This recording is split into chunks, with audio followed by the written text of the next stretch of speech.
You know, I just think I found the best way to create hundreds of tiny flowers in watercolor, and all you need is a little bit of salt. And the best part is that anyone can do this, so let me show you how. Let me just pull out my watercolor supplies really quick. First, we need some watercolor paints, some clean water, a paper towel, and of course, some watercolor paper. I highly recommend a high quality 100% cotton watercolor paper for this project today. I will go over that more in just a minute.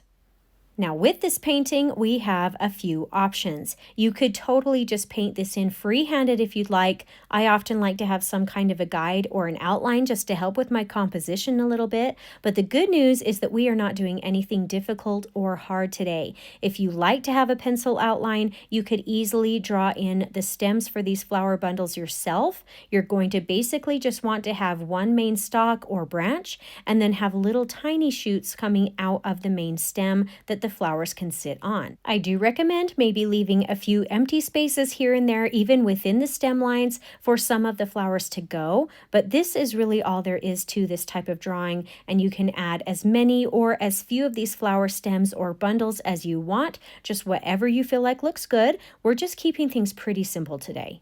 Now we are going to be focusing a big portion of this painting using a sea salt texture. This is super fun to do and really creates a neat effect. And last week, I just went over all of the ins and outs. We did tons of tests. We went over every detail about how to make a salt texture work. So if this is something you've never done before, or if you've tried it before and it didn't work for you, go back and watch that video. I think it will help answer a lot of questions for you. Now, even though this is a very simple outline drawing, I know some of you enjoy not having to worry about that or think about that. So if you'd rather, I will have my pre-drawn outline available in my Etsy shop. This is basically what I'm going to follow along with today. And again, you can see that I've left several empty spaces here throughout the drawing just to allow for some spots for the flowers.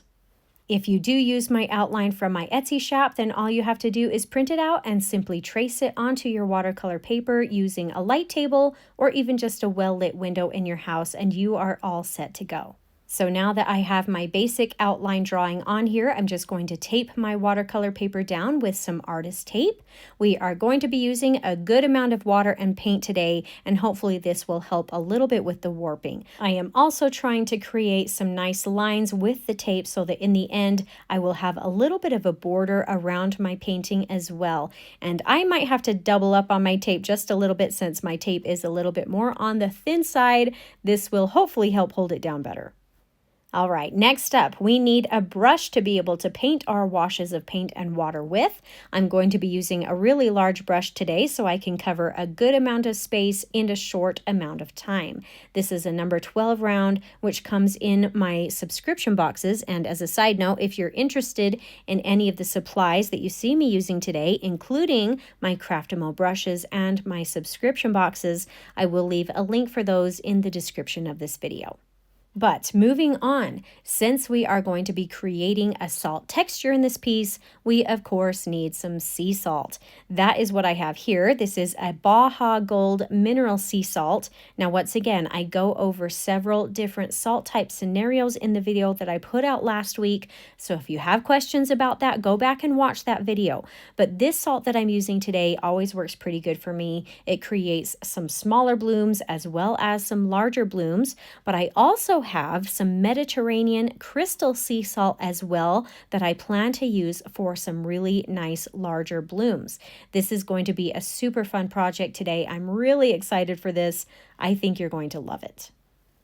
Now, you know, I've done some practice pieces of these flowers just using salt, and you can totally do that if you want to, but I actually found that it works better if we also add in a few masking fluid flowers as well. So here I have some liquid masking fluid that we can paint on using a paintbrush. You'll just want to make sure that you put in a little bit of liquid soap in the bristles of your brushes to make sure that it gets cleaned out really well. Another option is to use some of these masking fluid pens. pens. These are especially great for fine lines. So I might actually be doing a hybrid of both of these masking fluid types, but whatever you have on hand will work. I also recommend that if you are using the liquid masking fluid, that you use a less expensive brush or an older brush, because sometimes that fluid can damage or gum up your bristles. But like I say, if you put in some liquid soap in the bristles beforehand, then that can really help clean that fluid out better later. To make things a little bit quicker and easier, I'm going to use these masking fluid pens to draw on all of the fine lines and the stems for the flowers.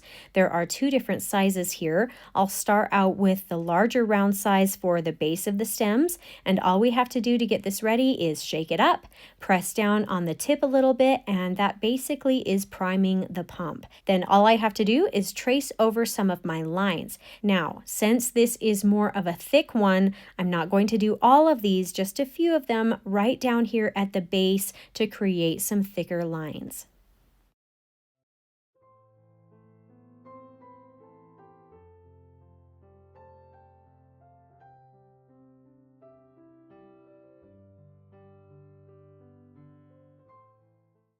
Then after I have a few thicker lines, then I can pull out the more fine masking fluid pen. I'll just prime the pump for this one and paint in the rest of the more fine lines.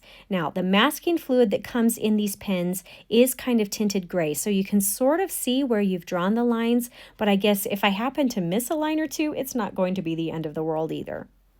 This is the part that can take a few minutes to get done, so I'm going to skip through some of this process a little bit so it goes faster, but if you're following along, then you can pause the video until you're ready to move on. But I do hope you're enjoying the tutorial so far. I really think you're going to love the effect that the salt texture can create in a painting. I try to put out tutorials that are easy and beginner friendly, all the way up to intermediate and more advanced. This way there is something for everyone. This painting today, I think, would be fun for anybody at any painting level. So I really want you to try this one out. But if you find you are enjoying my painting and teaching style today, I hope you'll subscribe if you haven't already, so you don't miss out on any of my new and upcoming weekly tutorials.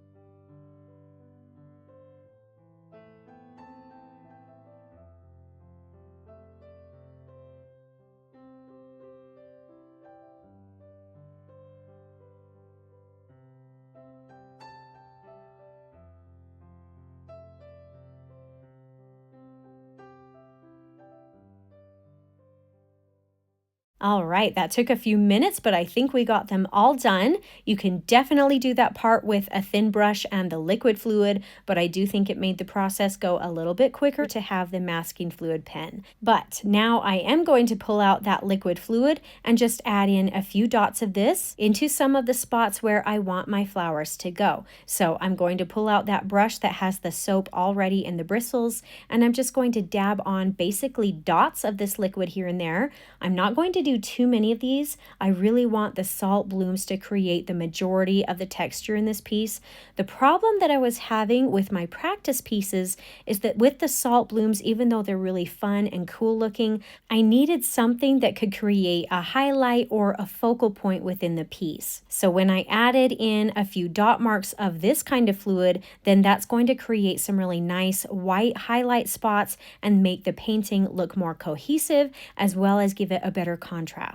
But like I say, we don't need a lot of these dots, just enough to give it a hint of those white highlights here and there among some of these flower bundles. I'm not even painting them even in flower shapes. This is literally just dots or circles of fluid. So it shouldn't take you very long, and it's not very hard to do.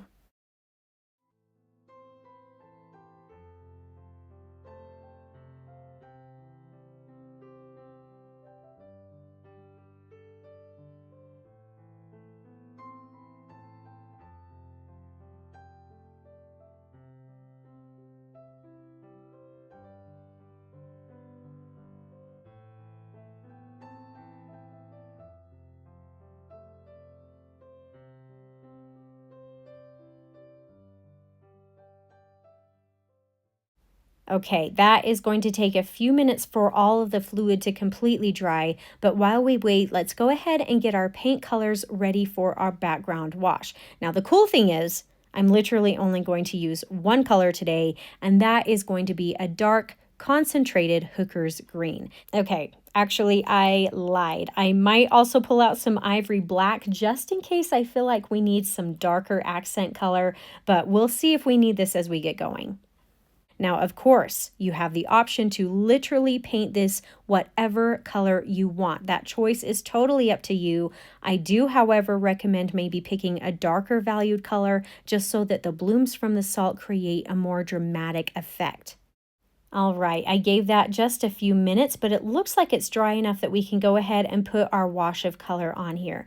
Now, because this is a larger piece and because I'm planning to use some larger salt crystals, I need this to stay wet for a little bit longer of time to let that salt work. So I'm starting this off with a water layer first using that large brush. I'll just paint on a nice even layer of water across the entire page, not so much that it's pooling or dripping, but enough to cover the space and keep it nice and wet.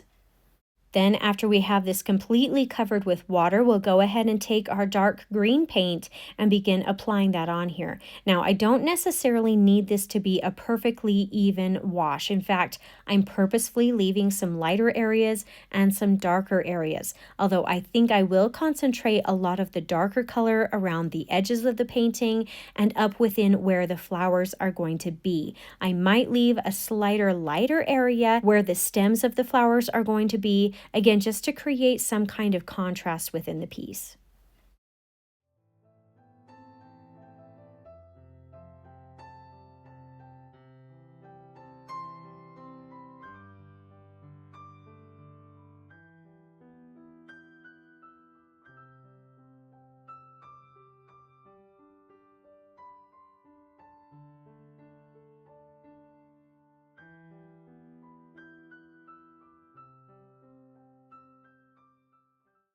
And you know what? I'm going to change things up just for some fun. I might pull out a fan brush and use some of that dark hooker's green paint mixed with some ivory black and add in some really dark green color right here at the base of the flowers. I'll just use my fan brush and swipe some of that color up a little bit higher and let that all blend in. Now, when I was doing my practice piece, I tried the fan brush for this and it really spread out in a cool way. I'm not actually getting that effect today. I don't think I have this quite wet enough for it to do what I was thinking it would do, so you could probably just do this part with a normal round brush instead. I might have to try the fan brush effect another time and see if I can get it to work better later. All right, now this is the part where we need to work quickly. We want to start adding in the salt while everything is nice and wet.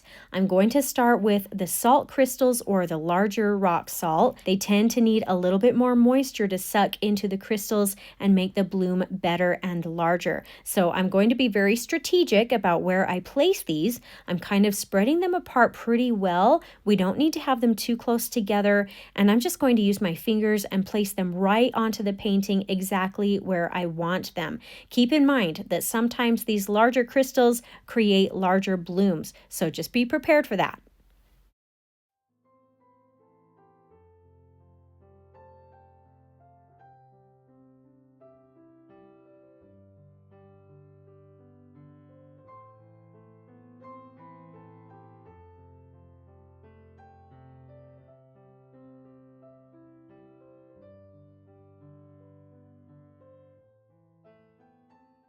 All right, I think I have enough of the larger crystals. We really don't need a ton of those, just a few here and there. Now I'm going to pull out the smaller Baja Mineral Sea Salt and sprinkle some more of the salt, again being fairly strategic as to where I'm putting this on. I'm really focusing this around those top areas where the flower bundles or the heads of the flowers are going to be. We also don't need a ton of this. A little bit can usually go a long way, so I can spread this out quite a bit. I'm also going to sprinkle just a tiny bit of salt in the upper background area as well, not very much, just some small hints of it just to continue adding in this texture or effect.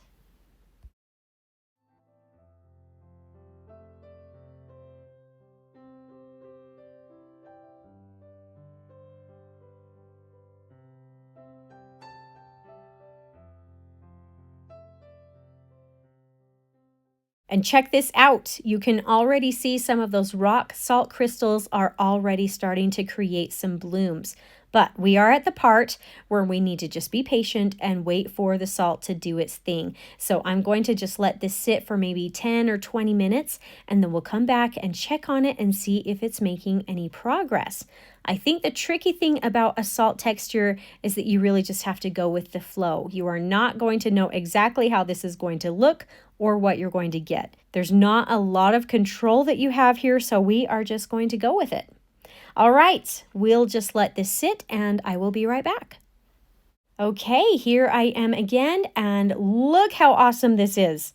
I must have had the bottom part of the paper a little bit more wet because check out the texture that I have going on with some of these larger salt crystals. This is amazing. I kind of wish I had some of these larger blooms up a bit higher, but like I said, we don't always get to choose what this is going to do, so we're just going to go with what we have. Now, I would start with removing just a little bit of salt and making sure that it's not too wet underneath it. Otherwise, you may smear what you have going on. But if you feel like things are pretty dry, go ahead and start rubbing off that salt so we can see that texture better. All right, I think all the salt is rubbed off and we can see that texture even better now, and it looks so cool. The good part is that it's going to get even better. Now, as I said earlier, you could do this painting with just the salt creating the flowers, and you can see that it's really cool just as it is, but there really isn't any highlight or focal point with this, which is why we did a little bit of the masking fluid for some of these flowers as well. So let's go ahead and pull out a good eraser, or you can just use your fingers, and let's rub off all of that masking fluid that we have on our page and see what kind of result we get after that. Oh yes, this looks so good. Having a little bit of true white highlighted flowers in the mix just really makes this painting pop. You can still see all the added blooms and texture from the salt in there, but these highlighted flowers kind of just finish off the piece and makes it look more purposeful. The awesome thing here is that is literally all there is to this painting. We're kind of just keeping it loose, letting it do its own thing today, but I think that's really it for the painting today. I really enjoyed this one. I hope you'll give it a try. It's super simple. It's super easy. Anybody can do this. It doesn't require a lot of skill. It only takes some patience and waiting for that salt to do its thing, but it's definitely worth it in the end.